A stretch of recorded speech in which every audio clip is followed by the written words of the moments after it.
Mitäs kaikkea tältä nyt sitten löytyisikään? What should I play?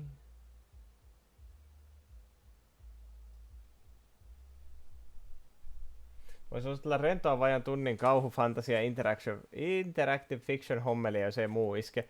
Kuulostaisi kyllä äärimmäisen hyvältä, mä vaan tiedän, kuinka paljon mun ääni kestää. Toisaalta puhumaan mä joudun joka tapauksessa, joten why the fuck not.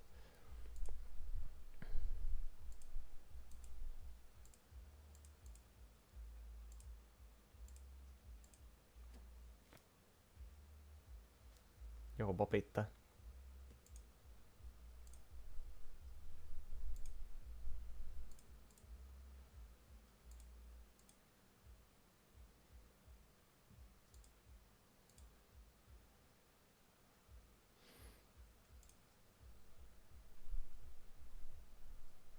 Siinä on musa, eli varo volyymiä. Okei. Okay.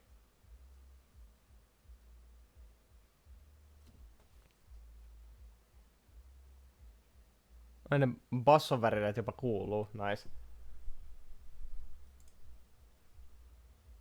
Katsotaan. No niin. Bogeyman by Elizabeth Smith.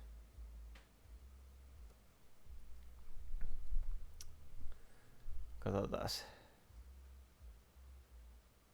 You can go home when you learn to be good. Hetkinen, mistä mä... How did this work? Kuka vittu tota... Oliko se joku auto, ja jos oli, niin mitä vittua se tossa akeli tiekulmassa popittaa?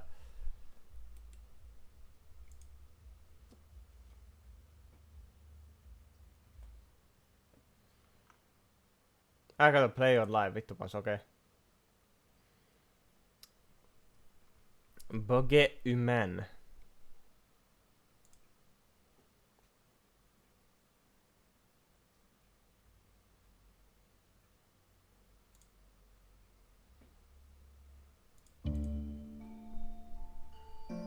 Pelästy. You awaken with a bump. I have fallen out of bed, you think. Was having a nightmare. Odotakas.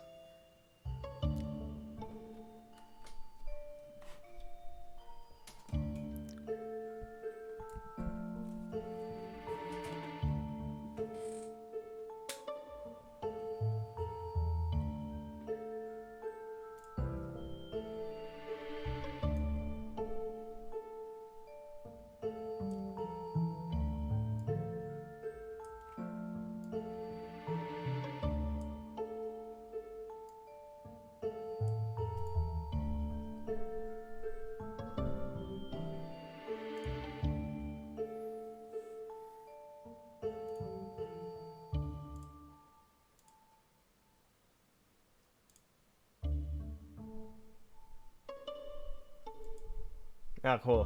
Se ei näytänyt enää senkään vertaa. Mä ajattelin, että se olisi näyttänyt jotain spooky-kuvaa sieltä.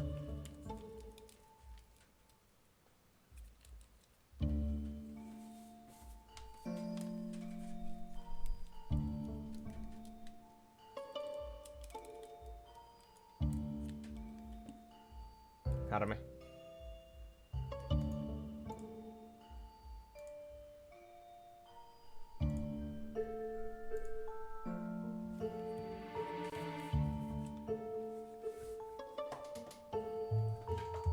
Sitten edelleen.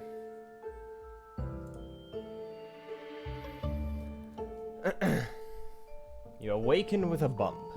I have fallen out of bed, you think. I was having a nightmare about a man with heavy boots who carried me away in a big black sack. And I have fallen out of bed.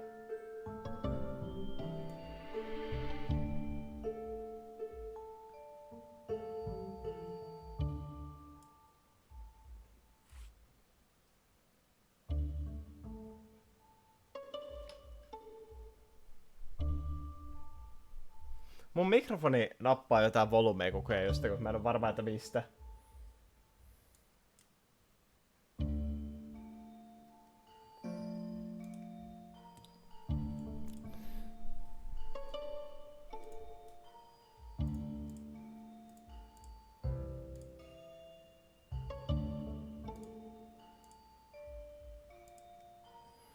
Yeah. Look around. You're lying on a rough wooden floor. The boards are warped and uneven, all splinters and crooked nails. Not home. It's dim in here, midwinter morning dim. There are figures moving around in the shadows, but that's all you can discern as you struggle to blink the sleep from your eyes. Onks muuten musiikki ja ääni ok?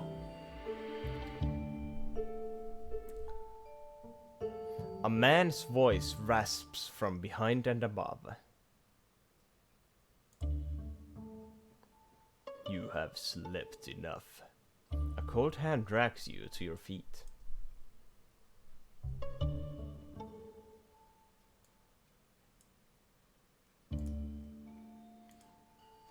Look alive, kids. Say hello to your new friend. The shadow starts to take shape, stirring from sleep, untangling themselves from ragged blankets on the floor. They are all round your age. Look at the man. You turn and are blocked by a wall of black robes. From somewhere near the ceiling, a jagged mouth sneers down at you. Don't look so scared, little fish. This is your family now. One of the children takes your hand. It's a girl with long ginger hair and a patched too small nightdress. At 12 or 13, she's the oldest one here. She gives you a thin, reassuring smile as the man speaks again. Hello, Latchq8. Welcome to the stream. I'm running low on hours. I have been doing this for 28-ish hours straight, so fuck me, I guess. It's been a horrible time, but thank you for joining us for the last hours of my pain. Anyway, here is a game called Bogeyman. It's a text adventure, so enjoy. She gives you a thin, reassuring smile as the man speaks again.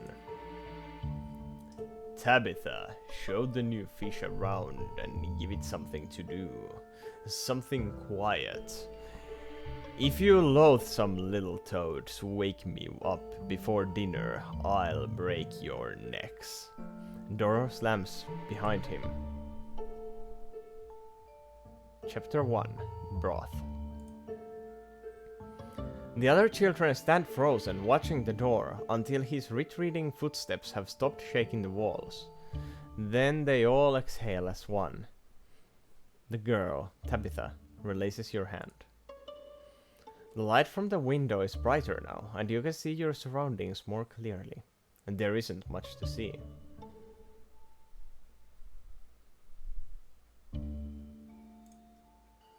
The window is pitifully small, square of thick warped glass.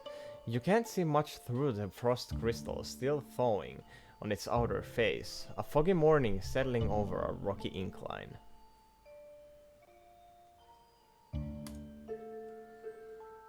The window is locked. The lock is the most substantial thing in the room. The light from the window is brighter now, and you can see your surroundings more clearly.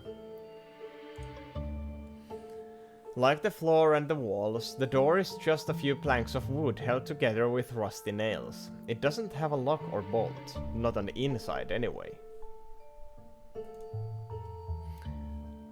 The door squeaks on its hinges. The other children all jump to hold you back. There's a knack to doing it quietly, Tabitha whispers. Lift while you pull, like this, see? Squeak, squeak. Tabitha shrugs. You'll get the hang of it, she whispers. She glances nervously around the door. The light from the window is brighter now. Look at the beds. Beds would be a generous term. On the floorboards are a few piles of threadbare blankets. They don't smell like they've ever been cleaned, but they don't exactly smell good either.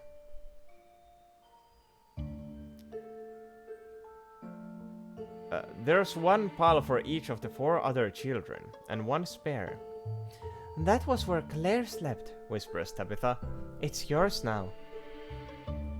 Investigate your bed. Among the rags of your new bed, you find a small plastic comb. It's off-white with faded pink flowers, the letters CS and reddish hair tangled on its remaining teeth. Take the comb. You slip the comb into your pocket. It's cold and grimy against your fingers. If the other children notice, they don't say anything. The children. Apart from you, there are 4 other children in this room. 2 girls, 2 boys. They watch you with wide, uncertain eyes. Talk to Tabitha.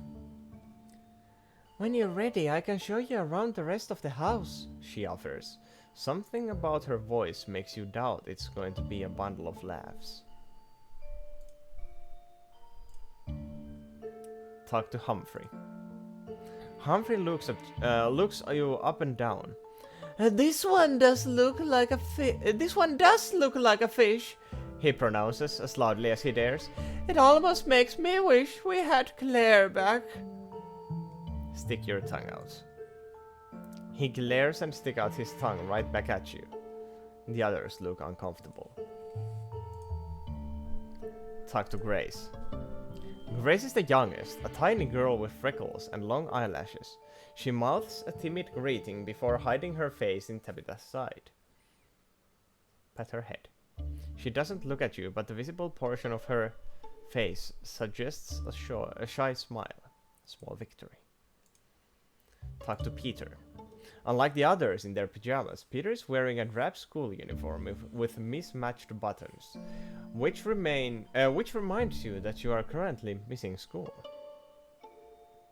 Ask about his clothes. This is just what I was wearing when he brought me here. Normally he takes kids when they're asleep, but, you know, it's kind of a long story. You're cold in your pajamas. The light from the window is brighter. Talk to Tabitha. I'm ready. She leads you out onto a narrow windowless landing. Through the gloom, you see that there is only one other door. She points and whispers, "That's his room. Never go in there, unless he tells you to." There's a trap door in the ceiling, and a flight of crooked stairs going down. Go up. You can't reach that high. Tabitha sees you looking and shakes her head. Not today, maybe later. Go down. You follow Tabitha down the stairs. She shows you where to step so they won't creak. Mä en tiedä minkä tekee aina välillä kun mä luen, niin mä highlightaan tekstiä, sorry. You descend to a large kitchen. The kitchen takes up the whole of the ground floor. There are 2 windows, which means more light, but the corners still crawl with shadows. The table's surface is scratched and worn, but clean. There's nothing resting on it except a single match, which Tabitha pockets. There are 6 wooden chairs, 5 of them small, 1 of them at the end of the table, huge. You get Claire's old seat, says Tabitha, indicating the chair to the left of the big one. Looks very uncomfortable. The door. Through the front window, you can see that the door leads straight into a rocky hillside, sloping down away from the house. The only landmark is a copse of skeletal trees, half lost in the mist. It's locked, explains Tabitha, while he's asleep. Later, he let us out to get wood and water and other things. She doesn't specify what other things. Her eyes grow dark. I don't know why he bothers locking it anyway. We're not really anywhere right now, you know? It's not like you could just keep walking until we got back to the real world. It's complicated. She sighs. The oven. There's a stack of firewood beside it, and a row of pots and pans hanging up on the wall. The wide, flat top of the oven has been used as a hob, but right now it's cold, and there's a half-empty sack of raw potatoes lying spilled across it. Tabitha sighs. He's always hungry when he gets home, she explains, but can't wait for one of us to make him a proper breakfast. She tidies the potatoes away. The cupboards. 6 plates, 5 small, 1 large, on the same assortment of bowls. Knives and forks and spoons of various shapes and sizes. There is also food, some of it familiar, some not so much. Jars overflowing with oozes and wet shapes that might be vegetable or animal. All of it smells bad. Peter comes downstairs and makes a beeline for something on the floor, tucked away in a corner. He straightens up with a look of dismay, holding the object out for you to see. Only one, and it's tiny, he groans. It must be a juvenile. This won't do for dinner. It's a huge mousetrap with something caught in it. The dead animal looks sort of like a rat, but with a fleshy, elongated snout. It's bigger than any rat you have seen, but not big enough to feed 6 people. What are we going to do? Peter seems on the brink of panic.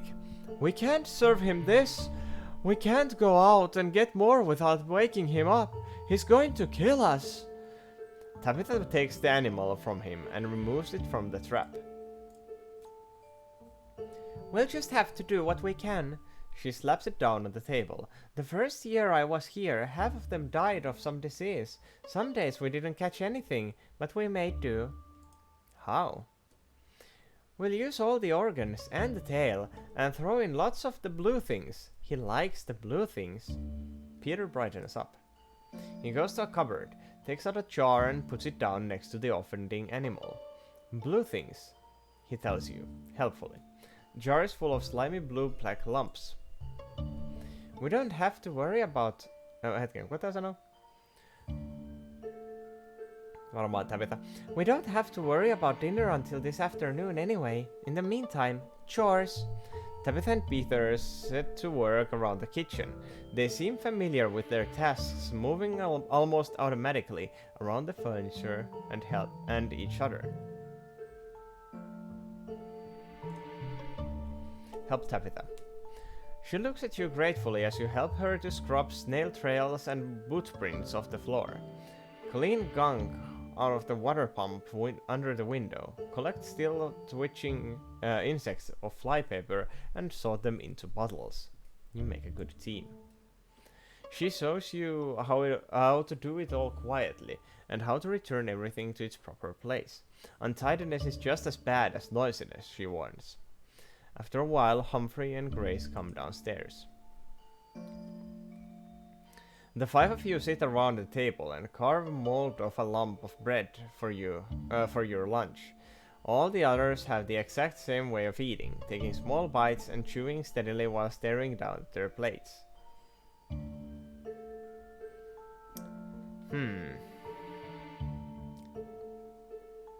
Eat quietly. Humphrey glances at you, but addresses himself to the others. So how's the fish settling? I think it'll last long? They all frown at him and keep chewing. Nobody says anything. Ignore him. For the benefit of the new fish, Peter frowns in your direction, we're not supposed to speak at mealtimes. Humphrey's setting a bad example.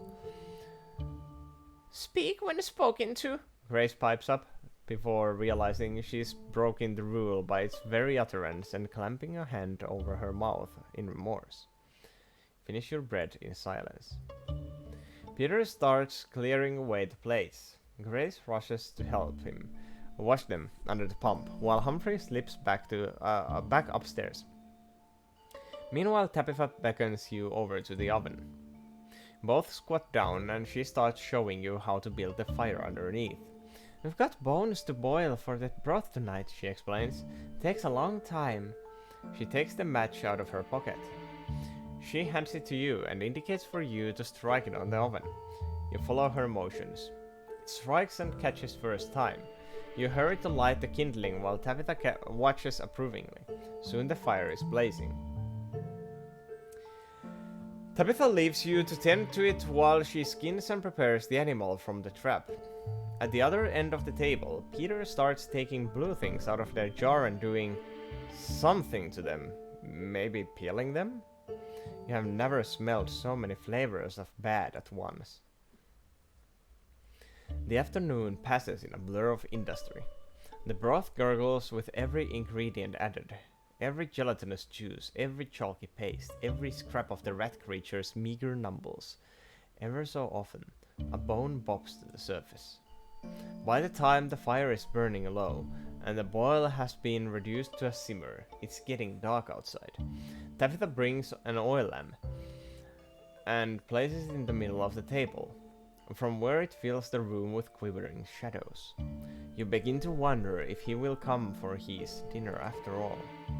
Grace and Humphrey come downstairs again to help set the table. All four of them move slowly and carefully, like all this morning anxiety is creeping back into their bodies. Finally, you hear a thump from upstairs. Footsteps creak across the ceiling. He's making no effort to be quiet, though you get the feeling he could move more silently than any of you if he chose to. The other children all stand to attention behind their chairs. You follow suit just as he appears on the staircase. He breathes in the reek of the food and nods. You all wait while he takes his seat at the end of the table and casts a critical gaze over each of you in turn. His eyes are hard and pale as bone. They linger longer on you than anyone else. It feels like he can see everything you have seen, knows everything you know. At long last, he releases you with a gesture. Tabitha and Peter take their seats while Humphrey and Grace get up to serve the broth. He ladles out the bowls, then she carries them to the table with care before setting them down. She delivers the largest bowl first. Massa-ilta sato. Juu. From your position, you can see that Humphrey has served him easily the majority of the animal parts, and a surplus of blue things. When your own bowl arrives, it is relatively and mercifully free of any substance at all. It looks more like compromised water than food. When everyone has been served, Grace and Humphrey take their seats. They bow their heads, which you take as a prompt to do the same. We are truly grateful for what we have. We are truly grateful for what we have. And with no further ceremony, everyone starts eating. The children eat like they did at lunchtime, small controlled sips, watching their bowls like they might try to run away. He eats like a dog, if a dog could hold a spoon. He makes more noise eating than he does talking. You take the opportunity to look at him properly, while he's distracted. The Bogeyman. Without the robes, you see he's wearing a sort of long-sleeved black tunic, unbuttoned to halfway down his chest. The skin underneath is white. Somehow it looks like it might start oozing anything at any moment. It's hard to tell how old he is, but it's always hard to tell with grown-ups. When you first glimpsed him this morning, you thought his teeth were rusty needles. On closer inspection, it turns out they're just stained and a little crooked. Remember to drink your own broth. Perhaps a little part of you trusted in Tabitha and Peter to make it work, to assemble their foul ingredients into something palatable, even delicious. Every spoonful makes you gag. You're still battling your way through your service when he sends Tabitha up to bring him seconds. By the time you finish, he's drinking the dregs straight from the bowl. He bangs his empty bowl down on the table and growls. What the hell was that? Where was the meat? Nobody says a word. Well, did anyone hear me? He grabs you by the ear. His nails feel sharp enough to draw blood. You have been awfully quiet all day, little fish. Let's hear what you have to say. Where's the meat? Did you hoard it all for yourself, There wasn't enough to go around. I don't want your excuses, he spits. I want meat. He rises to his feet. You stumble after as he drags you towards the door. The other children keep their eyes fixed on their empty bowls. He takes an iron key out of his pocket. You won't last very long around here if you don't start taking responsibility for your mistakes, he hisses, still holding you fast with one hand while he unlocks the door. So here's what's going to happen. A cold, wild night sweeps into the warm kitchen.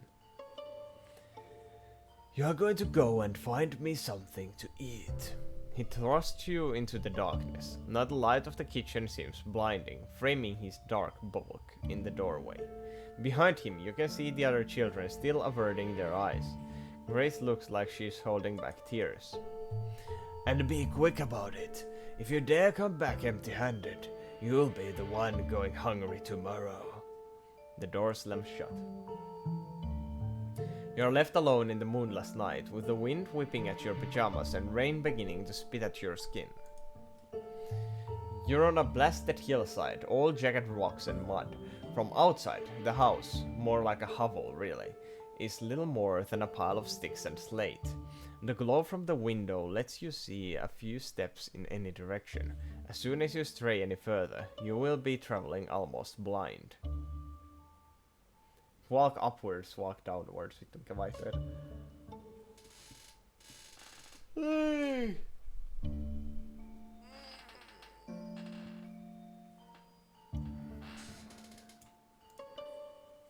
You stick around.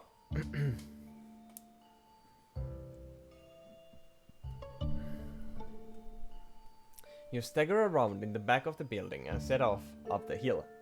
Every footstep lands either on a sharp edge of a rock or on something slimy and unspeakable. You navigate by the angle of the ground and the rain, and by the distant glow of the kitchen's rear window when you glance over your shoulder. You press on until the window is no more a pinprick, and then on and on and on and on. Your feet only stop hurting when they go numb. The rain is coming down harder now, drenching your pajamas and your hair, catching in your eyelashes, streaming down your face. Stumble. The rocks, already muddled with moss, are getting slippery in the downpour. Your foot slides backwards and sends you sprawling, scraping your hand and legs and cracking your chin on the ground. Your ears are ringing. You can't hear anything else over the roar of the weather, and nothing to suggest you're any closer to finding anything at all except more wasteland. You limp onwards. The higher you go, the sharper and more treacherous the rocks become. Are your feet bleeding or just sweat? Every breath hurts like a knife in the ribs. You fall again, and this time there's no getting up. Right before your eyes force themselves shut, you think you see something, like a light in the sky up ahead. The next thing you know, you're back in the chair in the kitchen. The fire is burning low, and there's nobody else around except the Bogeyman standing over you, drinking something black out of a black bottle. He shakes his head when he sees you're coming around. Absolutely pathetic. Making me come out to rescue you on a night like this. I bet you didn't even bring me anything tasty, did you? Show him. You show him your hand, scratched and raw with cold, but empty. He scowls. I told you to bring meat, you stupid brat, not mess around on the hillside and keep me waiting here for nothing. I'll do better next time. Yes, you will. If you ever want to go home. There is only one rule around here, and that's to do as you're told. So get that through your skull as early as possible. He drains the last of the black liquid. No food for you tomorrow. Then, he sighs, abandoning the empty bottle and casting about for another. Now go to bed. Go on, get out of my sight. It would be nice to warm and dry yourself beside the embers of the fire for a while, but the Bogeyman doesn't seem to care that you're still shivering. You turn and climb the stairs, gripping the wall for support. Your legs don't give until you're inside your bedroom. You sink to your knees, feeling the rough wooden floor beneath you, like you did this morning. In the darkness you can hear the slow breathing of the other children, already asleep in their corners of the room. Find your bed. After a period of careful searching and a few accidental encounters with warm bodies, you locate a small pile of rags with no occupant. This must be where, what did they say her name was? Where Claire used to sleep. Curl up and try to get warm. You pull the largest piece of blanket over you, and your arm goes straight through a hole. It takes a few more minutes of shuffling and rearranging, but eventually you have more or less covered yourself. You feel something small jab against your hip. It's a plastic comb you took from your bed this morning, still in your pocket, now pressed awkwardly between your body and the floor. You take it out and lay it beside you. Claire's comb. Maybe she was hoping for her parents to give her a new one when she got home, a better one. Or maybe she just left in a hurry. It's not like the Bogeyman gave you any time to pack your bags when he brought you here. Maybe she left it behind as a gift. You close your eyes and clutch the rags around you. You close your eyes and clutch the rags close about you until you have almost stopped shivering. The sound of rain against the window and the steady breathing of your fellow prisoners helps to quiet your thoughts until at last your exhaustion pulls you into a deep, dreamless sleep.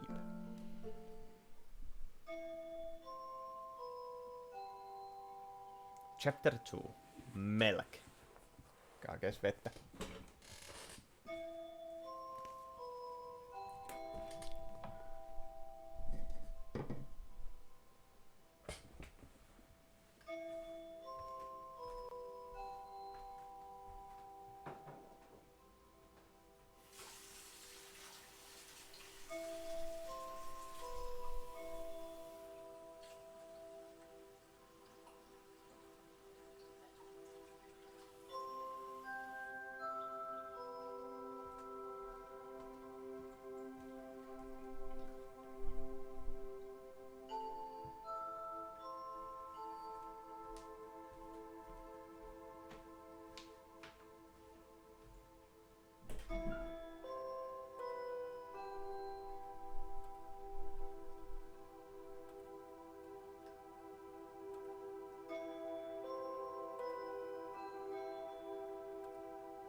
Milk.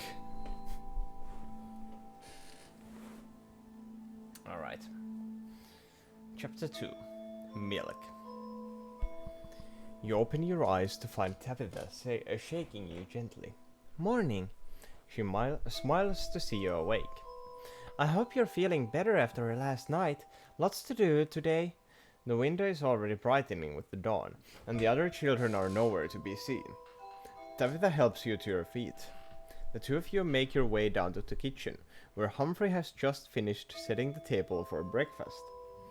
Grace is asleep on her feet Grace is asleep on her feet behind the chair. The Bogeyman is already seated and chewing. I woke up starving after the second-rate dinner yesterday, he announces around a mouthful of toast. Which reminds me, he gestures to you. No food for this one today, until it learns to behave. You all take your places behind your chairs. Moi vaan, Janne. Musta tuntuu, että se väsy on mennyt jo ohitte. Se on vähän niinku semmonen vuoristorata, silleen niinku nousua ja laskua, nousua ja laskua. Pikkuhiljaa kuolema alkaa lähestyä minua. I can see the light. Ei kun se on mun lamppu, saatana kun se on kirkas.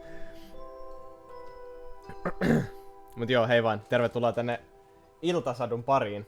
Täällä luetaan pelottavaa tarinaa. Ei oo paljon enää, ei. 3 tuntia 16 minuuttia.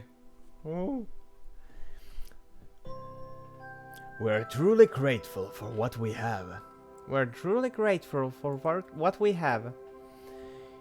You all sit down. Apart from the toasts, there's some kind of grey matter. If you had to compare it to anything, you'd choose scrambled eggs. You watch the others eat and can't find it in you to envy them much.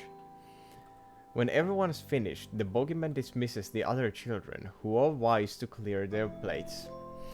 Except Grace, who has fallen asleep again.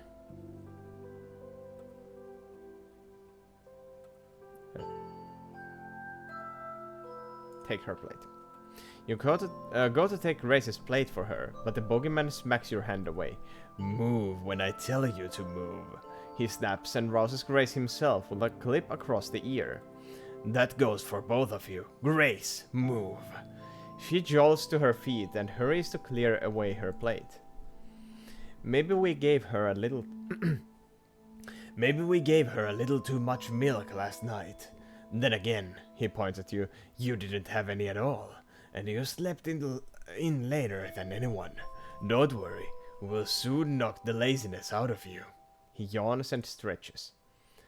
You're all on pit duty after this afternoon, but first the water tank needs refilling, and a couple of you can go see if the storm last night knocked down any decent trees for firewood. Volunteer for water.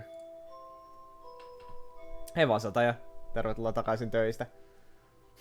Täällä taas. Onko sujunut?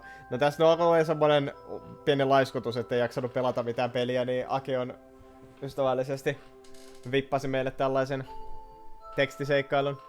Tai tekstitarinan enemmänkin, mutta kumminkin. Tekstitarina, no anyway. It's cute that you thought I might let you choose after your pathetic failure last night. Firewood duty it is. You better take Grace with you, and Humphrey too.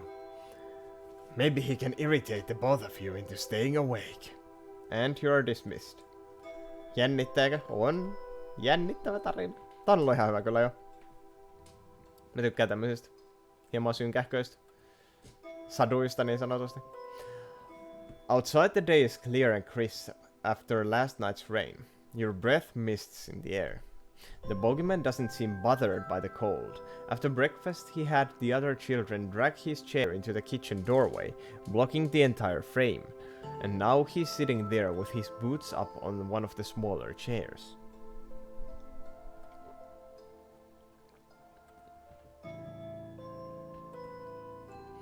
He takes a tin out from nowhere, nowhere.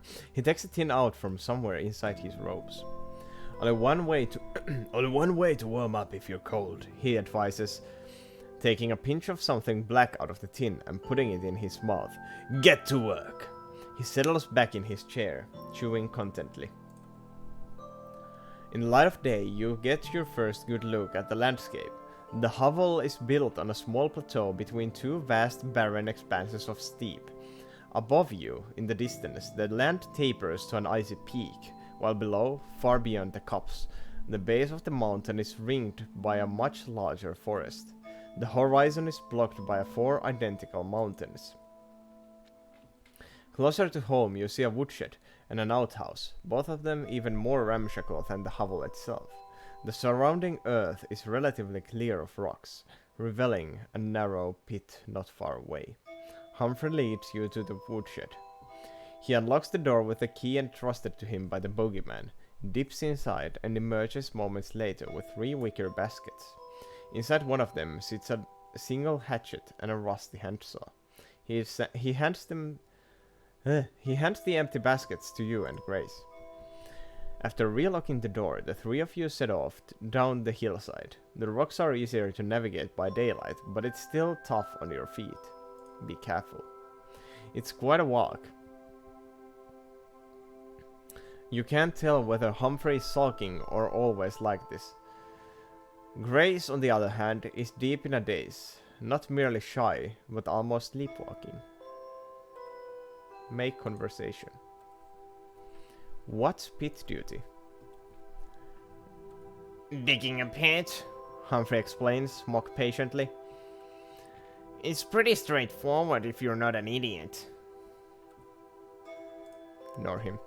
The 3 of you trudge on towards the copse. As you draw closer, its crests loom above you, mapping a dark net across the blue sky.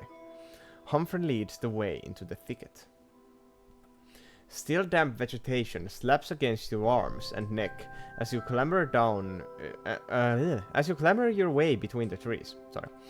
You can hear small things alive in the undergrowth.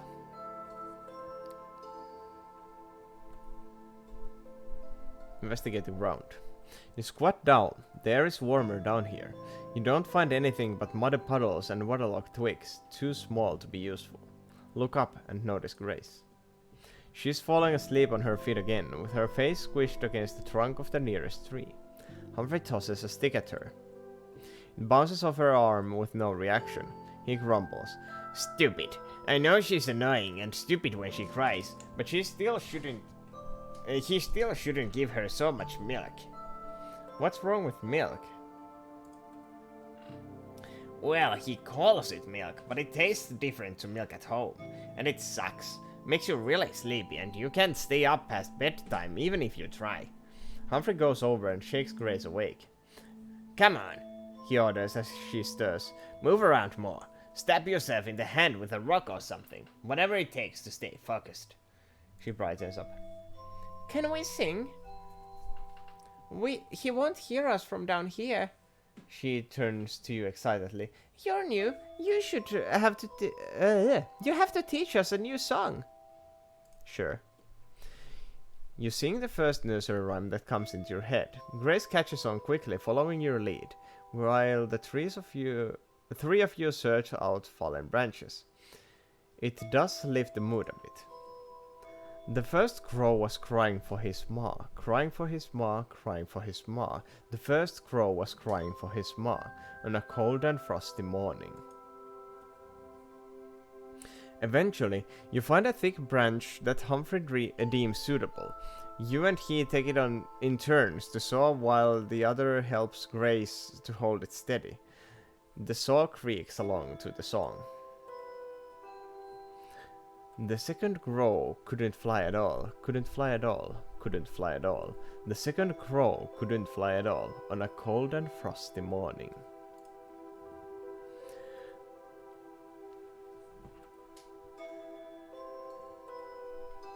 Mistä helvetistä toi koiperhonen tohon ilmestyi? What the fuck are you doing? Stop. Stupid. The saw is short and blunt, and the handle slips often in your frozen fingers. Your arms are stiff by the time you've managed to carve the branch into manageable chunks. But you don't stop to rest. Kalat on ollut nyt tässä pelissä ainakin niin aiheena, joten mennään sillä. The third crow fell and broke his jaw.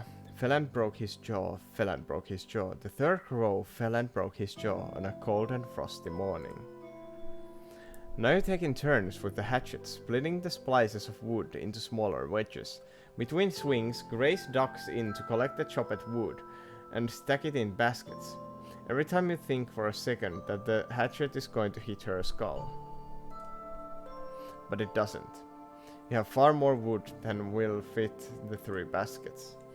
You stack up one load, as much as you can carry, and resign yourself to a long morning of hauling logs up the hillside. You set off, trudging in time to the song. The fourth crow wasn't there at all. Grace bursts out laughing, and then stops, just abruptly. You approach the hovel in silence. Inside the woodshed, there is only room for Grace and Humphrey to stack the wood. The bogeyman watches you from his chair, still chewing, while you wait outside with the baskets. You can hear the spit moving in his mouth. While you stand there trying to warm your fingers on in your armpits, he stops chewing for a moment to fire a glob of black spit on the ground by his feet. There's already a pool of it congealing in the dirt. Purotupakka. When the first load of logs has been stacked, Humphrey logs the woodshed and set off back towards the copse, swinging his empty basket. You and Grace follow close behind.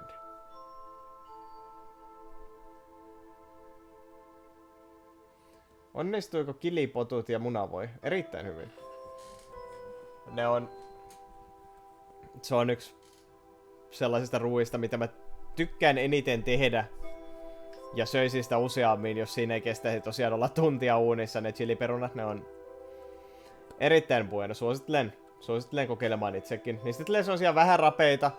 Ne on ihan jees. Ja tietysti munavoi onnistu. En muista, onko koskaan tehnyt huonoa munavoita. You and Grace follow close behind. You make another trip, and then another, then another, until your hands and feet and face have all gone quite numb. On each return, you wait outside the woodshed, picking splinters from your fingers, while the bogeyman watches you and chews. The sun is high overhead when it happens. You're about halfway back to the hovel, and you hear behind you the unmistakable noise of wood and flesh on stone. You and Humphrey both turn. Oh no.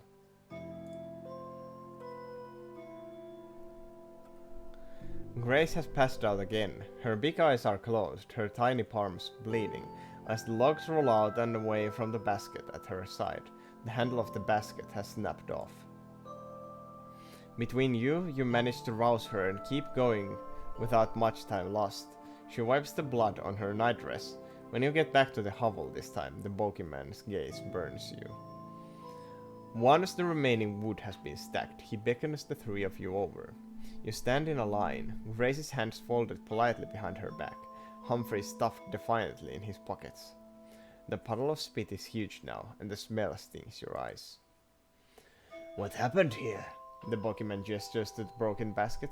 Was one of you being careless? Take the blame. It was my fault, sir. You have to fight to force the words out. The swan was in my eyes. I slipped and dropped the basket and it broke. The bogeyman stares at you for a moment, and then rises to his feet and grabs you by the hair.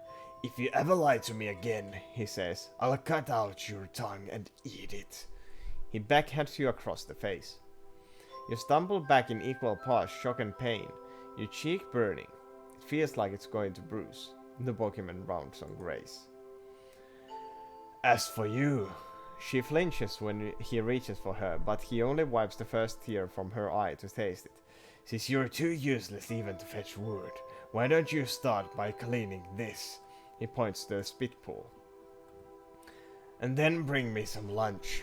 The rest of you can eat when you have finished your chores. Understood? All three of you nod. You and Humphrey get back to work. Slower now that it's just the two of you, even accounting the quicker pace you keep without Grace struggling to keep up. Time passes in silence.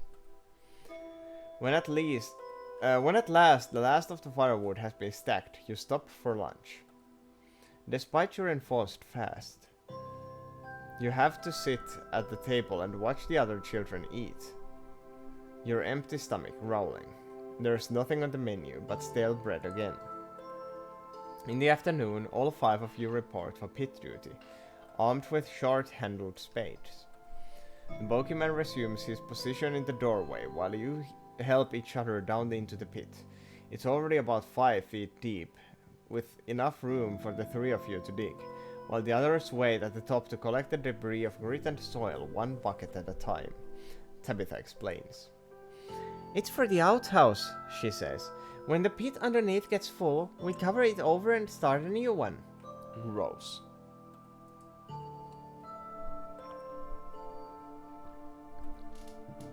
The dirt is dry and raises clouds of dust, which makes you cough. Almost every time you thrust your spade into the ground, it strikes a lump of rock, which takes minutes to prise free and pass to the surface. Your fingernails are clotted with grime. After a few hours of digging, you start to unearth bugs. Dark red worms of 6 inches or more. They squirm from the newly broken earth over your feet and crawl around your legs. Splitting them with your spades only does so much to slow them down. You spend as much time killing worms as you spend digging. Pit duty lasts into the evening, until you are digging in the dark. Swing your spade like a zombie, dead to the ache in your back and arms and legs. You're faint from hunger by the time the Bogeyman summons you back indoors. Everyone sits together for a simple dinner. You envy the others, their raw vegetables in vile-smelling sauce. Everybody acts like they don't hear your stomach growling. Chewing all day hasn't dented the Bogeyman's appetite. Mistä madoistahan sai ruokaa? Se on totta, mä mietin ihan samaa. Miksi ne syö niitä matoja? When everyone has cleared their plates, he doesn't dismiss you straight away. He sits back and sighs. I was let down today by this one. He stabs a finger at Grace, who winces. And this one, who tried to protect her by lying. He grips you by the chin. Everyone take a moment to admire how far such behavior will get you. He tilts your bruised face around for the whole table to see. All right, you are dismissed. The 5 of you rise. When the table is clean and the washing up done, he has you all gather around the table again. He uncorks a bottle of something that's nearly white. Time for bed. He pours out 5 glasses. The stuff is thick and clinging, almost jelly. It's marbled with blue and green. Looking around the table, you see that your serving is the smallest. Tabitha's is by far the largest. Huomenta! Herra jestas, Aku. Herra jestas.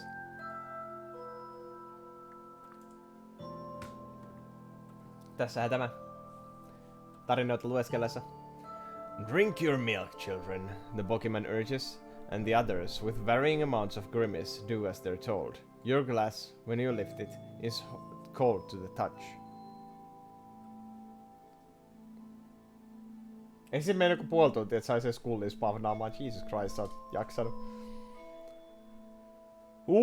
Halutaanko me ottaa tilkka siitä saakelin kuolemanmaidosta vai heitetäänkö me se vittu ja saadaan todennäköisesti turpaamme? Knock it back.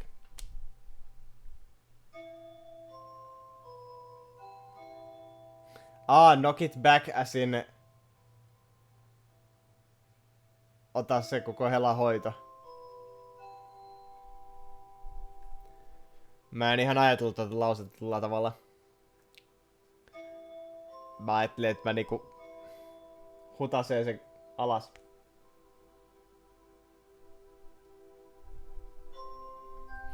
The taste is not as bad as the feel of it in your mouth. Try as you might to swallow it quickly, it insists on oozing, sticking to your teeth and throat until you manage to force the last of it down. The empty glass slides from your fingers and rolls across the table. The kitchen starts swimming. You see the other children as blurred shapes making their way sluggishly up the stairs. Your body is limp in its seat. Hieman vanhaa maitoa. Hyi. The Bogeyman says something to you, right in your ear. You close your eyes to stop the swimming. You feel yourself being lifted. Arms as warm and soft as marble are carrying you to bed. All the pain and hunger in your body is gone. Everything dissolved in the dark. Through the fog, you can hear singing. The fourth crow wasn't there at all. Wasn't there at all. Sleep.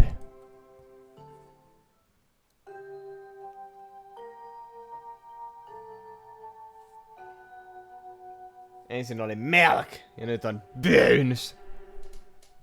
Mikä seuraavaksi on? Lamp.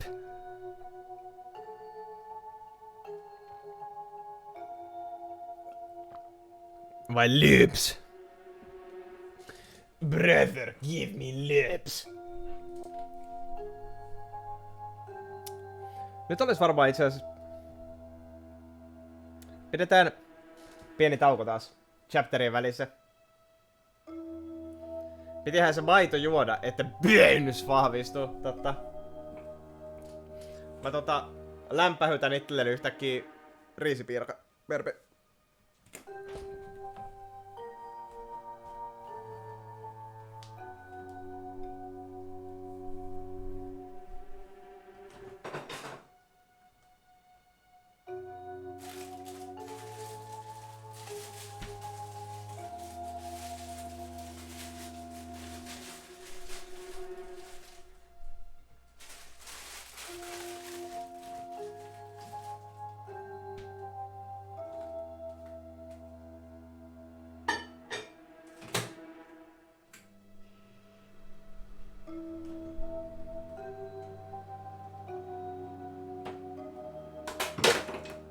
Jesus Christ.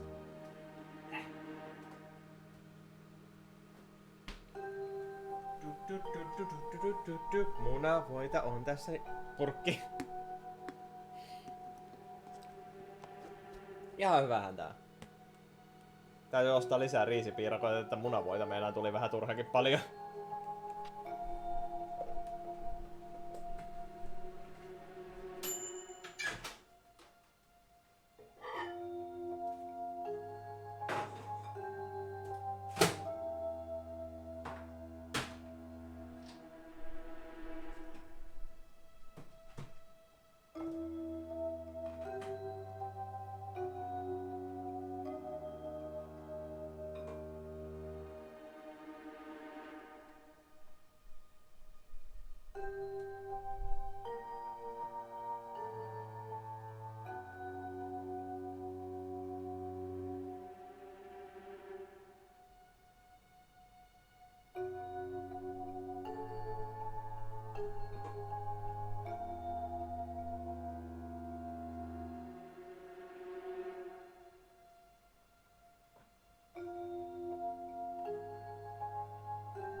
Hitto kun mulla ei oo klippiä siitä mun saakeli Deathly Hallows saakeli psykooseista, kun mä vedin sitä saakeli Brother, give me milk.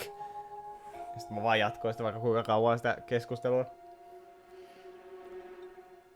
Now excuse me while I feed. I feast upon this. Oh yeah. Oh yeah. Oh that's good. No.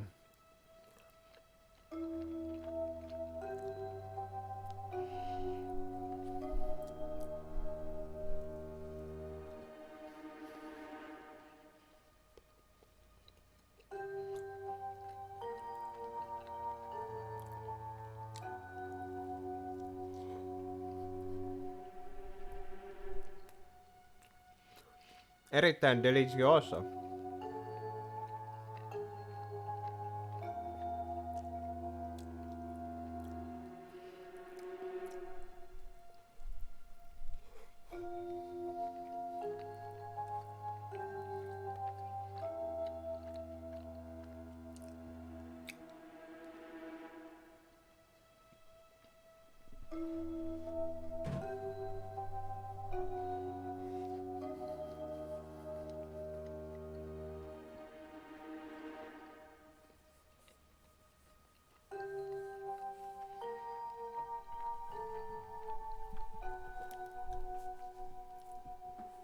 Mua kyllä kunnon ahdehtia, kun mä vetelen aina tolleen parilla haukkauksella koko vehkeä.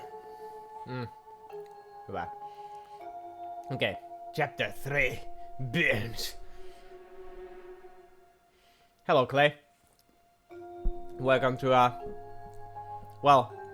welcome to listen to this small horror story.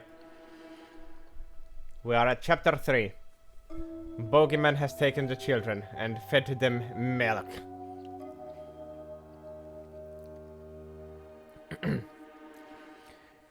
You rise with the other children and follow them through the steps of your new routine.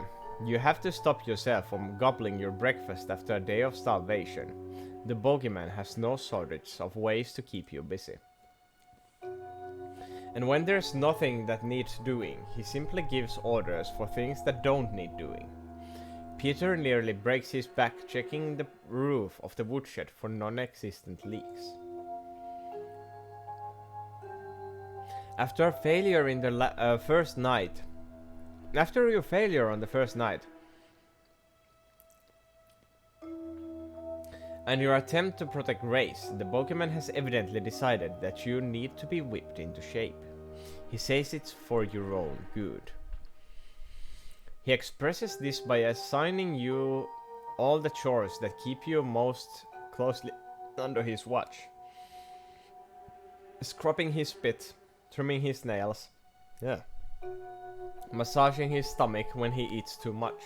He refuses to remove his boots while you polish them. So you kneel and shine the pothole black leather, and endure his jokes about squashing your skull with one step, because you know that he probably could if he wanted to. The days pass in a blur of work and milky stupor, and prayers of gratitude, until the afternoon of the 7th day, a special treat.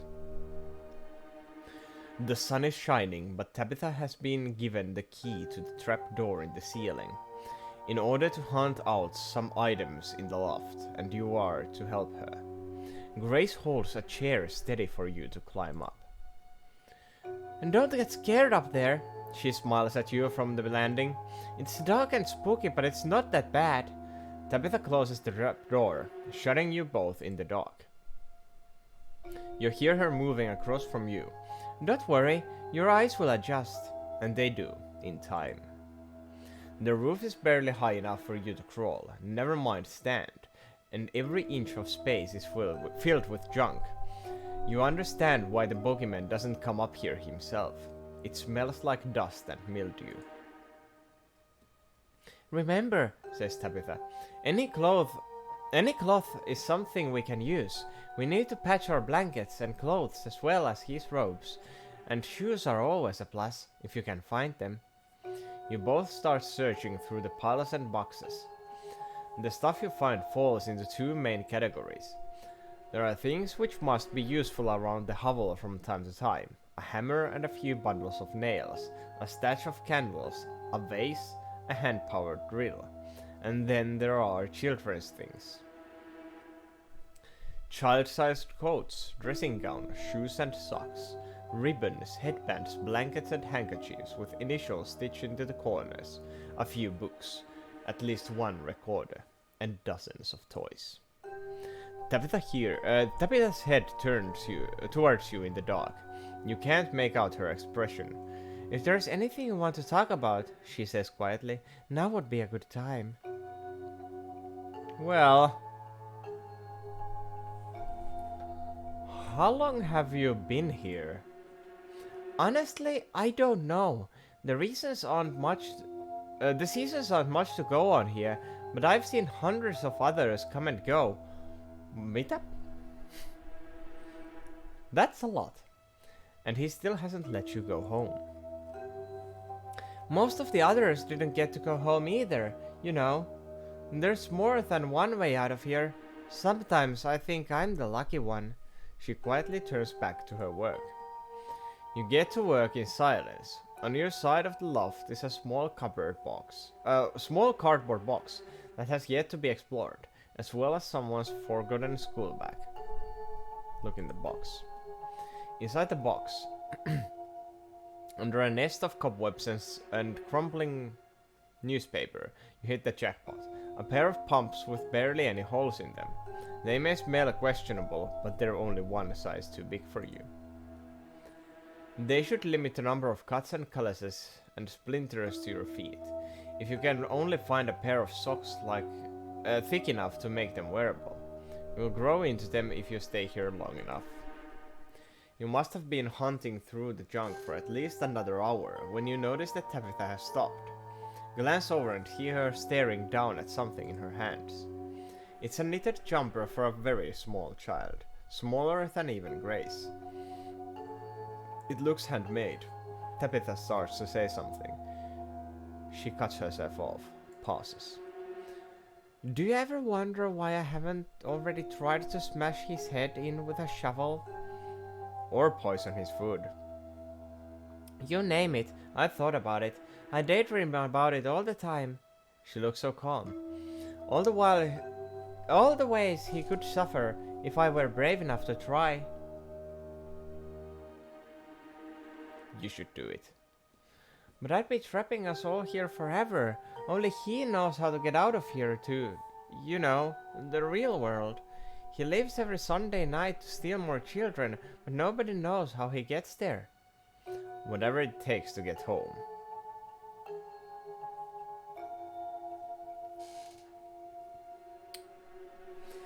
Raskas valinta. Pyritäänkö pääseen kotiin? Mitä jos me seurataan sitä?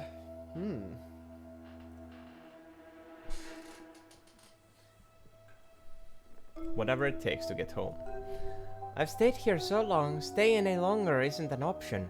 You'll understand more by the end of today, but staying isn't an option. Then she forces a smile. Sorry if I'm being off, it's not you. I like you. I just hate Sundays, that's all. She tosses you a new pair of socks to try with the pumps. You keep yourself busy in the loft for the rest of the day, until a tap of the trap door brings you back to reality. Peter is standing on the landing with a broom, looking grim. Dinner's ready, he says. You dropped your findings to him through the hatchway, before helping each other climb down onto the chair. Tabitha seems solemn as she locks the trapdoor behind her. You're at the top of the stairs, about to join the others in the kitchen, when Peter pulls you aside into the bedroom. Hey, he whispers. Did Tabitha say anything weird while you were up there? Nah, nothing weird. Okay, he says. Okay, let's go and have a dinner. Just remember, whatever happens, we're your friends. We know how you feel. Go and have dinner. You descend into the kitchen where Humphrey and Tabitha are already waiting at their chairs. For the first time all week, it smells delicious. The table is set, the lamp turning everything a warm orange. There's a big dish of roasted vegetables which look like they might actually taste of something other than dirt. Another first. The Bogeyman is doing the cooking. What? There you are. He greets you over the shoulder from where he's taking the meat out of the oven. I didn't want you to be late for your first Sunday dinner with us. Are you hungry, little fish? Yes, sir. That's the spirit. He beams, bringing the roast over to the table and setting it down with an air of pride. Your stomach lurches. You can look at it any way you want, trying to convince yourself it's a bird, but you know what it is. The table is set for 5. Oh no. I think we lost Grace.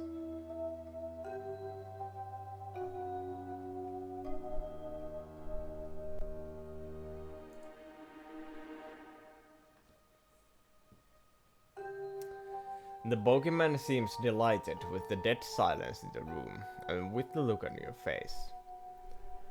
Let's take a moment to reflect, he intones, on the virtue of industry and the consequences of failure.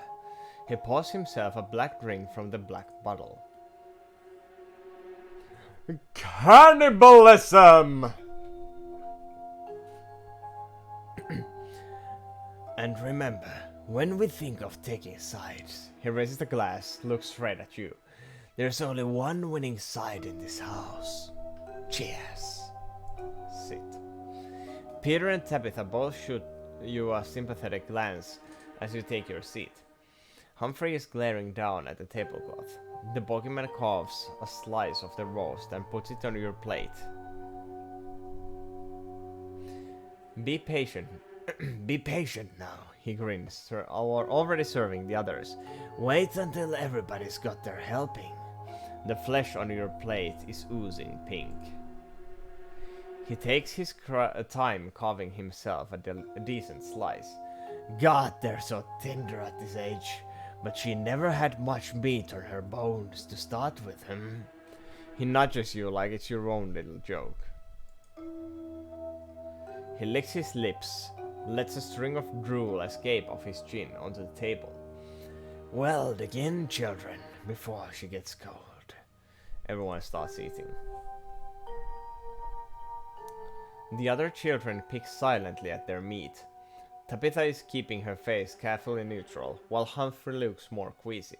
The Bogeyman shovels his serving down in 3 bites. Then sits back, enjoying your collective discomfort with equal relish. Don't be squeamish, little fish. He leers at you in particular. This is the best meat you'll get until next week. That's probably true. It tastes good, and it's not your fault. When everyone's plate is clear, he picks up the knife again. Does anybody want seconds? Nobody wants seconds. What a pity. More for me, I suppose. He puts down the knife and picks up the remains of Grace's carcass in both hands, and tears into it with teeth, spraying spit and meat juice as he chews. It's so loud in the silence, the only other sound to be heard is the grunt of pleasure he makes around every mouthful. You have never enjoyed any meal as much as the Bogeyman is enjoying this. At last, he drops Grace's bones onto the table and slumps back into his chair, out of breath. He beckons you to rub his swollen stomach. Tabitha, Peter, and Humphrey start clearing the table while you take up position, kneeling beside his chair. He lets out a burp that suggests several more to come. Oof, working with kids has its perks, you know. He grins sleepily, meat stained from ear to ear, as you work over his gut. Can you feel her kicking? You almost think you can. Don't worry. I'll go out tonight and fetch a new little friend for you. Someone twice as pathetic as Grace. Whose soul I snatched this time, fish? Any requests? A boy. Fair enough. Girls have been causing more than their fair share of trouble lately. No promises, but I'll see what I can do. He lowers his voice so only you can hear. I know you and I got off to a rocky start this week, fish. It's okay. I just want you to know that your time here could be painless if you only learn to do as you're told. Understand? I will. I know you will. He tousles your hair and smiles. Alright, anyway, I'm going to take a digestion nap before I go. Time for your milk. With the kitchen clean and tidy, you and the other children, the survivors, resume your places in the table and take your glasses in turn. Glass is a little more full than it was earlier in the week. It makes sense. Your body is already getting used to it. You still sleep like a log every night, but you haven't felt dizzy and limp since the first glass. The longer you stay here, the more you'll have to drink.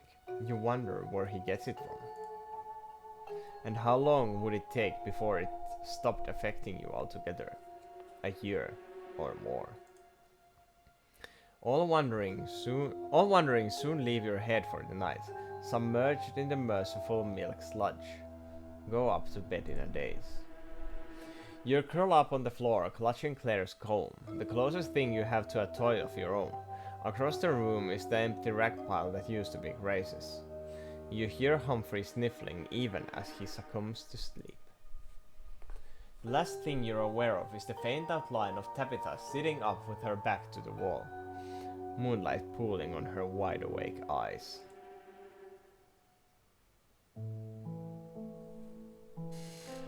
Chapter 4. Bread.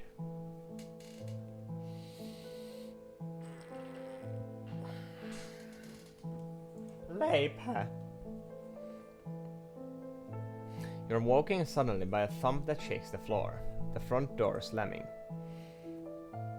The first rays of another desaturated dawn are spreading across the room. From downstairs you feel more than hear the vibrations of the Bogeyman's boots. Cold draft swirls about you. Shivering, you pull your rags closer and look around. Mist is spilling in through the open window. Peter is snoring softly, sprawled on his front. Humphrey is visible only as a lump beneath his racks, rising and falling with each breath. Tabitha is nowhere to be seen. And Claire's comb is lying by the wall, all but one of its teeth snapped off.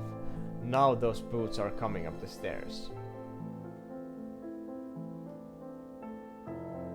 It's a window. You tiptoe over to the window. The lock has been picked with something. When you bash it, a tiny spoke of pale plastic rattles on the floor. A comb tooth. Peering out of the window, you can't see anything else out of place. No footprints, no rope of bedsheets, no sign of Tabitha. Behind you, the door creaks. You turn to see the Bogeyman standing in the open doorway, lumpy sack in one hand, half-eaten turnip in the other. He looks down at you in surprise. Then, from the open window to Tabitha's empty bed in a matter of seconds, you see him relax. Don't worry, I know it wasn't you. He stomps over to the window and slams it shut, clicking the lock back into place. We'll talk about this later. Then he appends the sack and the body tumbles onto the floor. It's a little boy who yelps and sits up, blinking away sleep and pushing curly hair out of his eyes. He looks up at the Bogeyman in horror. Wake up, children. Your new friend is here. A boy as requested. He takes a bite out of the turnip. Peter and Humphrey are stirring now. They listlessly take in the new arrival before turning, bewildered, to Tabitha's empty bed. They look to the Bogeyman for an explanation, but he's already leaving. It's just a Monday like any other, children. That means I'm going to bed, and I'd better not hear a peep out of you until dinner, or else. With that, the four of you are left alone. The new boy looks at you, utterly lost. He seems like he has 100 questions to ask, but can't make his mouth work. Smile at him. He smiles back gratefully, pulling back from the brink of panic by the side of a friendly face, though he's still trembling when he speaks. I'm Christopher. What is this place? Who was that man? Peter does his nervous laugh. Did your parents ever tell you what happened to naughty children, Christopher? Christopher goes wide-eyed. He whispers, Am I here because I didn't brush my teeth before bed? Peter shrugs. Could be that. It could be anything, really. Ironically, we don't get to brush our teeth, even if we wanted to. Christopher turns to you. Why are you here? Did you forget to brush your teeth too? Something much worse. Christopher gawks at you, half frightened, half impressed. Nervous, he turns the same question to Peter. Peter goes bashful. It was dumb. I wanted to do my piano recital, so I hid inside the piano. That is pretty dumb. He shuffled his feet. I know. I was in there for hours while they looked for me. But then I was too scared to come out. I guess I must have fallen asleep because I woke up here. Across the room, Humphrey stands up. He pads over to the door and onto the landing without even looking at any of you. Seconds later, you hear the faint creak of his footsteps on the stairs. Peter shoots you a glance. Let's just get to work, he whispers. One of us should show Christopher the ropes, so maybe the other can keep an eye on Humphrey. He seems a bit off. I'll look after...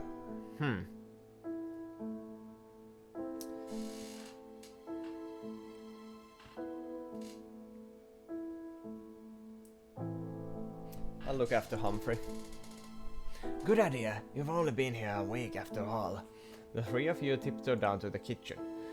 The day unfolds like your first day here. You tidy the turnips, scrub the floor, scour the oven, build the fire, keep an eye on your charge. Humphrey silently resists all attempts to cheer him up, staring off into space until you give him something to do. Keeps you occupied. Meanwhile, Christopher pesters Peter with questions about himself and the other children, and about the Bogeyman and life in the hovel. When it comes time to boil the bones, you pray he won't ask where they came from. When it gets too dark to see, you light the lamp. Soon afterwards, the Bogeyman emerges from his room and takes his place at the head of the table. You take the usual place on his left. Christopher takes the chair that used to be Grace's. Nobody looks at Tabitha's empty chair. We are truly grateful for what we have. We are truly grateful for what we have. After draining his second bowl of soup, the Bogeyman lays his hands flat on the table and addresses you. Children, Everybody sits up a little straighter. as you may have noticed, our friend Tabitha left us last night. She tried to follow me to my work, failed. Now she's trying to survive on the mountainside. The meager provisions she was able to steal beforehand. Glance at the rain streaming down the windows. I absolutely cannot be bothered to rescue her. She can come back on her own, or she can die of starvation and exposure. Needless to say, if she does come back, she will be punished. Christopher pipes up. Humphrey and Peter watch in horror as he raises his hand. Sorry, sir, but I was just wondering, who's Tabitha? The Bogeyman's pale eyes narrow in his direction. Speak when you're spoken to, you ugly little wretch. Clips Christopher round the ear. Anyway, I just wanted to make it clear that it's not an excuse for the rest of you to slack off, nor will we be foregoing the roast this week. Christopher is no longer listening, blinking away shocked tears. If she's not back by Sunday, I'll assume she's dead and bring back 2 new kids to make up the numbers. In the meantime, expect you all to be working as hard as you can to compensate for her absence. Understood? Yes, sir. You rise, wash up, wipe down the table, and reconvene for the bedtime milk. Christopher's disgust is obvious on his face. For a moment, he looks like he's going to say something, then thinks better of it.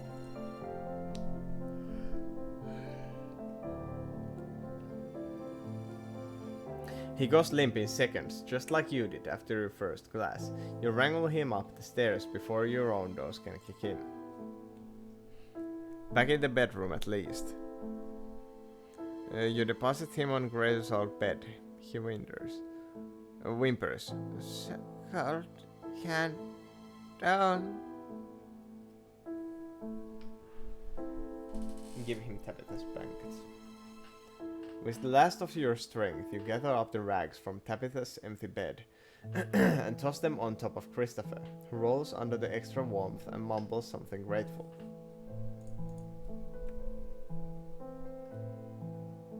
You leave Christopher snoring and retreat to your own poor excuse for a bed. Unconsciousness comes easily now. You dream the outline of Tabitha again, with her eyes shining in the dark, and wake up. Tuesday blurs into Wednesday. The fog wraps thicker about the hovel. You do your chores. Humphrey keeps talking. Maybe he misses Tabitha, or Grace, or both of them. Nobody says anything. Christopher starts to settle in better.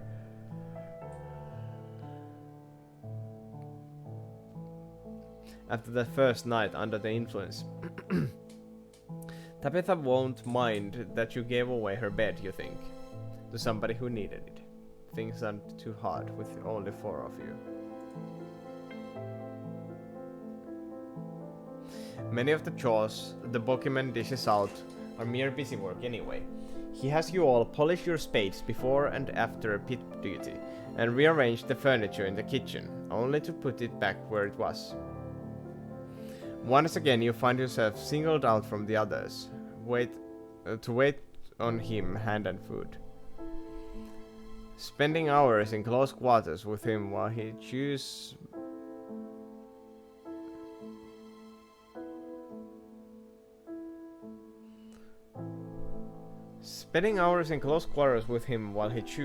makes your skin feel sticky and greasy. Mulla kesti hetken aikaa tajuta, mitä tuossa lauseessa lukee. You learn to read his way from the subtle changes in the way he snaps his finger at you. On Thursday morning, a huge bathtub of chipped ceramic appears in the kitchen. Your heart leaps at the prospect of a bath. No such luck. You get to fetch the water and heat the water, and the Bogeyman gets to take the bath. At least you don't have to go barefoot anymore.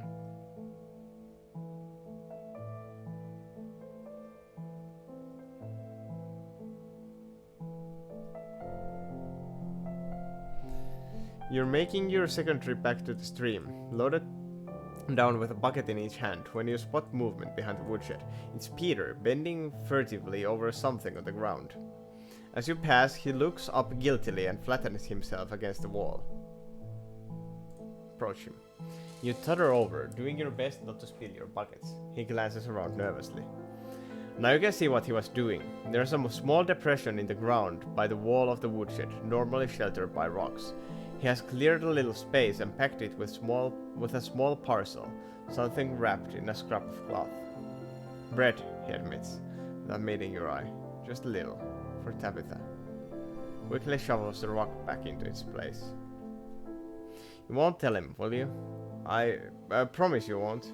I promise. His shoulders slump in relief. Thank you. I knew I could trust you.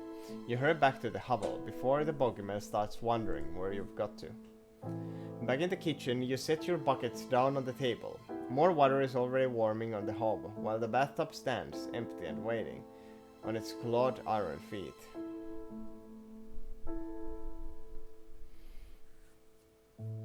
And the Bogeyman glances over at you from his chair. Did you see Peter just now? He asks, still chewing a lump of black stuff. I sent him to get some more wood from the shed 10 minutes ago, and I haven't seen a sign of the shiftless little good-for-nothing since. He sounds too casual. Raise an eyebrow at your silence. Well? Oh man. Se tuntuu tietävän heti, jos me valehdellaan.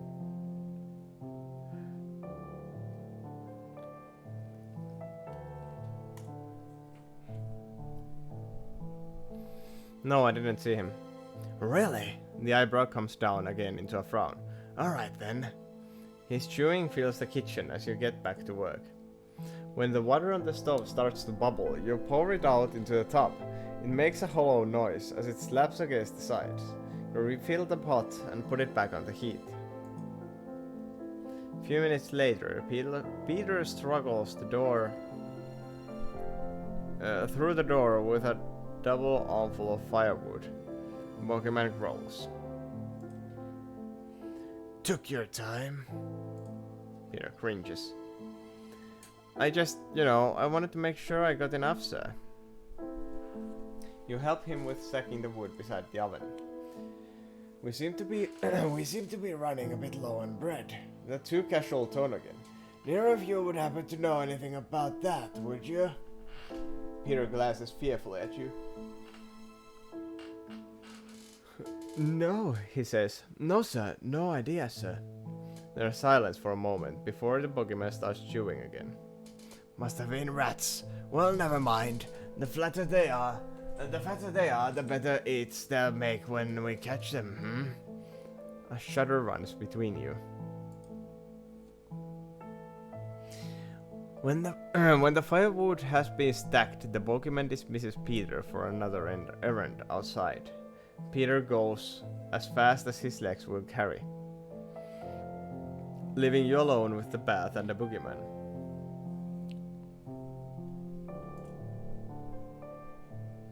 Eventually, you manage to fill the tub to a level and temperature he finds adequate. As far as you are concerned, the water is scalding, but you would almost risk it against your skin for a chance to feel clean. It doesn't even flinch at the heat. The water turns a cloudy white when it touches his skin. He shudders happily as steam rises around him. Fetch a rag from the sink. Try as you might to not look at him while you scrub his back. You can't help noticing the scars covering his arms and neck. Some of them look fresh. Kerropa niistä. Rats have been known to scratch. You have to admire them for trying. Stay focused now.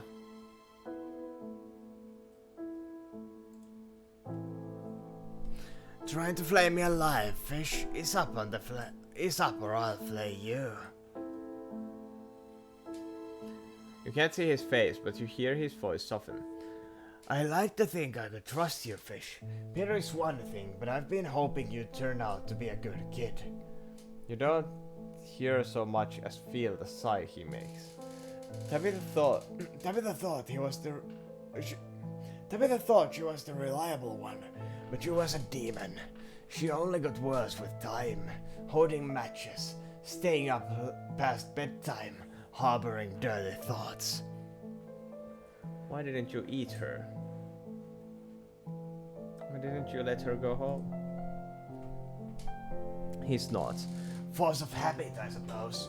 She was here so long, it would have been like throwing out a piece of furniture. He stretches and leans back. You move down to the other end of the tub to scrub his feet. Try not to cut yourself on his lab yellow toenails. Hey. I wouldn't mind so much if she was just gone. It's the thought that she's still corrupting rest of you with her stupidity. What really bothers me about her was how stupid she was. You can see his face, and he doesn't look angry.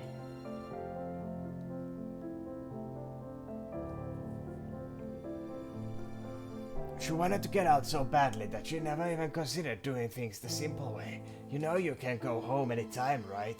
It's easy. Is it? Sure it is, fish. You just got to be good, that's all. No tricks, no secrets. You can go home when you learn to be good. I'll try to be better. He looks at you, suddenly severe. Yes, you will. You still have a long way to go, child. Good children don't keep secrets, you know. He pulls back his feet and sits up. The water is opaque now, crusted with foam. After draining the tub, it takes you the rest of the morning to scrub it anywhere near clean. Hui. Don't see Peter again until dinner. Even then, he avoids your eyes. Humphrey and Christopher are equally subdued as they pick at their plates. Christopher in particular looks nothing like the bubbly little boy you just met a few days ago. Even the Bogeyman doesn't seem to be enjoying this food much.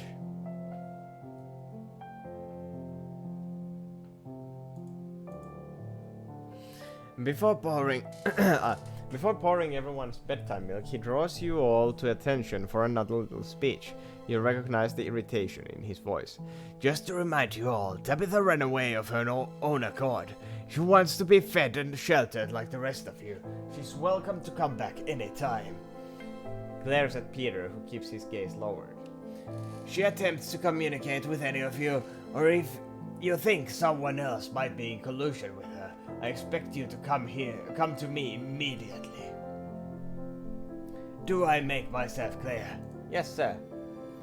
This time, you barely notice the milk going down. You don't even feel it tugging at your brain until you are upstairs in the bedroom. And even then, the sleep that takes you is not the deep and dreamless one you are used to. You dream about lying in your room at home. Monsters in the closet, monsters under the bed, and wake with the smell of something burning. Onks tää vika chapteri? Ihan näin vaan. Väliaika kyselen.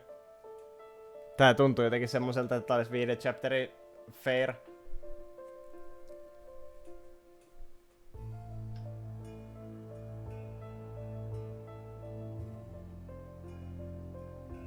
Alsu mulla alkaa tästä lukemisesta silmät menee ristiin, niin mä toivon, että tää on viimeinen. Ei sillä, siis tää on hyvä tarina, mua kiinnostaa tää kyllä, mutta kumminkin onhan tässä nyt tullut valvottua. Oh.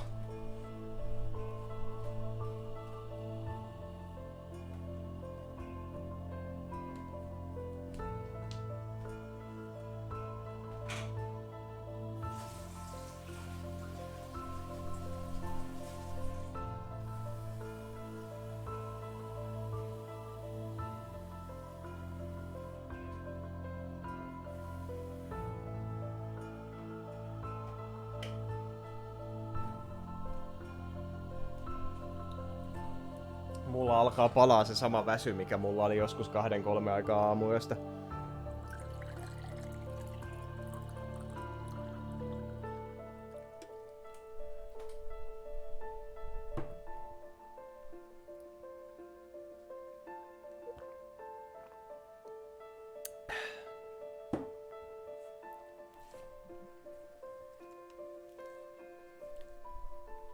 Chapter 5.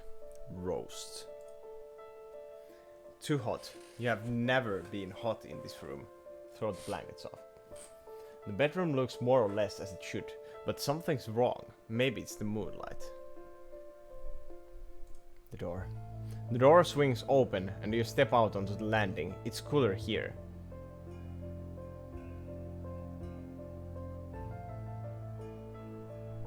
His room. You creep along the passage to the Bogeyman's bedroom and try the door. It's not locked. Go inside. Your eyes are useless against the dark in here. You have nothing to go on but the floor against your feet, sticky. The air against your bare arms, cold. And of course the smell, unmentionable. You feel your way forward.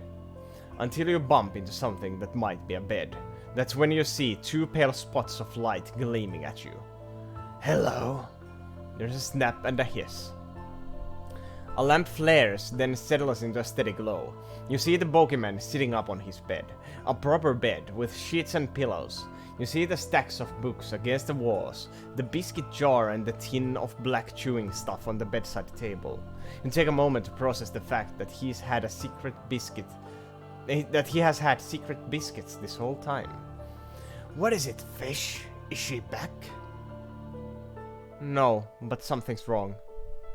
He swings his legs out of the bed and stands up. He's already wearing his boots. Cloak. A cloak, he barks. Fetch it from a hood behind the door. He shrugs it on and becomes that familiar tower of folded darkness. He sweeps out of the room with a gesture for you to follow. You hurry after him, down the stairs and into the kitchen, where orange light is pooling beneath the windows. He takes out his key and opens the front door. The air outside is surprisingly warm, and there's that smell again. The Bogeyman glances down to make sure you're still there. He nods approvingly, but his face is grim, and he strides off around to the side of the hovel. Scurry after him. You round the corner too fast and bump into the back of his legs. He doesn't react. Peering around from behind his robes, you see it, the woodshed. The tower of flames and smoke that used to be the woodshed. It looked strangely peaceful somehow, so stark and brilliant against the night. The two of you press closer to the blaze. The heat starts to prickle along your hairline as scraps of ash float down around you. A scrawny silhouette stands out against the flames. She has her back to you, gazing up at the fire. You draw closer until she turns. Her hair streams around her. Her eyes go round and she backs away, further into the fire. The heat presses unbearably against your face and lungs, forcing you back. The Bogeyman stalks ahead, unbothered in his heavy robes. Tabitha screams something at him as he approaches. Her face is shining with tears or sweat. He grabs her before she has a chance to flee into the night or into the fire. Stop this attention-seeking nonsense and come home, Tabitha. You're only embarrassing yourself. She swipes at his face with her little fists. What are you trying to prove, like a girl? I know it suits you to blame me for everything, but it's not my fault you're cold. Come home and let us take care of you. Her howl clears above the noise of the woodshed collapsing. Take care of me? You never did anything for me. I took care of you for years, you pig. I wish I had killed you when I had the chance. He lifts her clear off the ground until they're nose to nose. I'm offering you a second chance, He snarls, ignoring her flailing feet and fists. Of all the selfish, entitled, ungrateful little... Finishes in a yelp. Tabitha pulls her teeth out of his wrist, trailing. Is it blood? Whatever it is, it glitters in the flickering light. You're going to pay for that. He thrusts her towards the fire. She reaches back, wrenches a smoldering branch from the wreckage, smashes it into his face. It's not a human scream, more like the screech of a bird. Tabitha drops to the ground. This time, she's too quick for him. She runs blind out of the light of the fire, into the darkness, straight into your arms. You fall together in a tangle of limbs and hair. On your back, you see another fountain of sparks erupt into the sky as the woodshed sacks further in on itself. You hear the command as he were right beside you. Hold her. Let her go. You get one last look at Tabitha as she scrambles on her feet. Her furious eyes are red and streaming, her hair singed. Whitish fluid, marbled with blue and green, drips off her chin. Oh, it's his blood. The same instant, she's gone into the night. Seconds later, a shadow falls between you and the firelight. You! He hisses, like it's the filthiest insult he knows. He hauls you off the ground by the scruff of your neck. I thought you were better, but you're all the same, aren't you? Horrible, ungrateful little monster. Between the shadows and ash, it's hard to tell whether his face is badly burned. Well, you can have it your way. Tabitha can freeze to death out here, and you can burn in her place. I hope that finally makes you happy.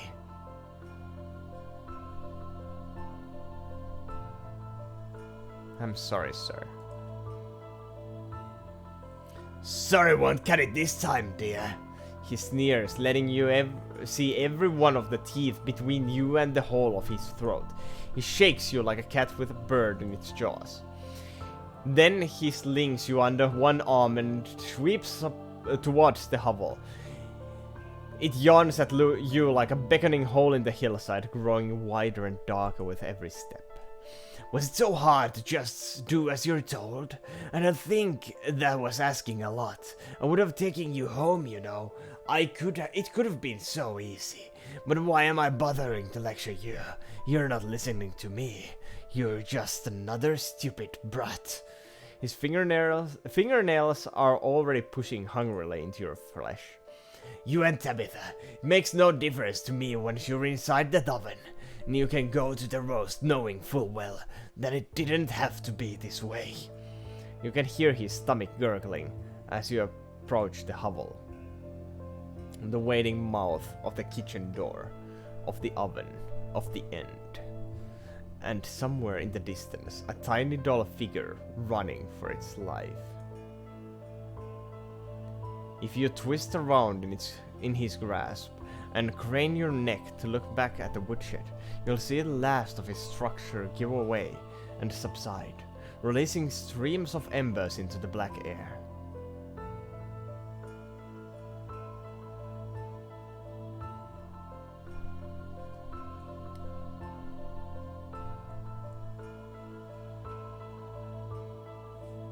Kamalaa. Kuoli saatana.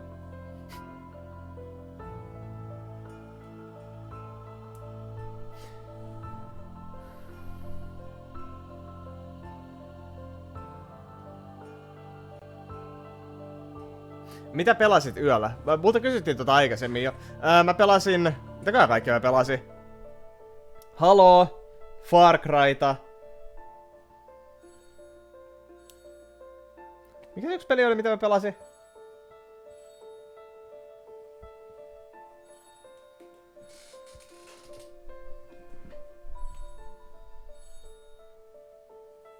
Halo, Far Cry. Perhana. Alan GTA-foota. Et ollut Bogeyman lojalisti. En. Käytänyt mitään kofeiinia, ihan puhtaasti metamfetamiinilla. Ihan vaan puhdasta kokaa olen käyttänyt. Ei.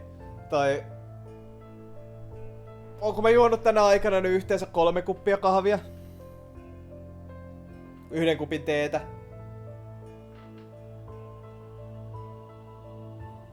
Jauhot siellä kaapissa, kyllä.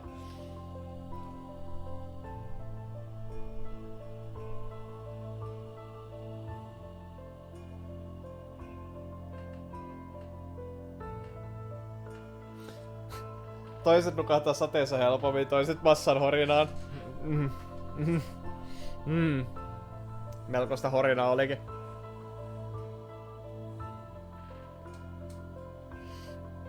Ihan terveellisissä määrissä. Joo, en mä...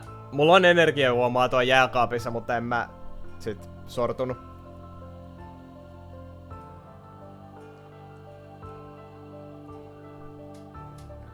Sit vaan välillä tuoremehua ja vettä. Snacksit ei oo välttämättä ollut terveellisimmästä päästä. Mulla on ollut näitä toffifeitä tässä näin ja sitten noit riisipiirakoita. Aina jos sen 1 pizzapala mä kävin RLtä ostais.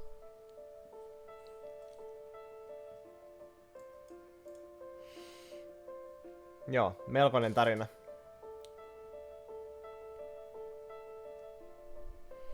Melkoinen tarina se.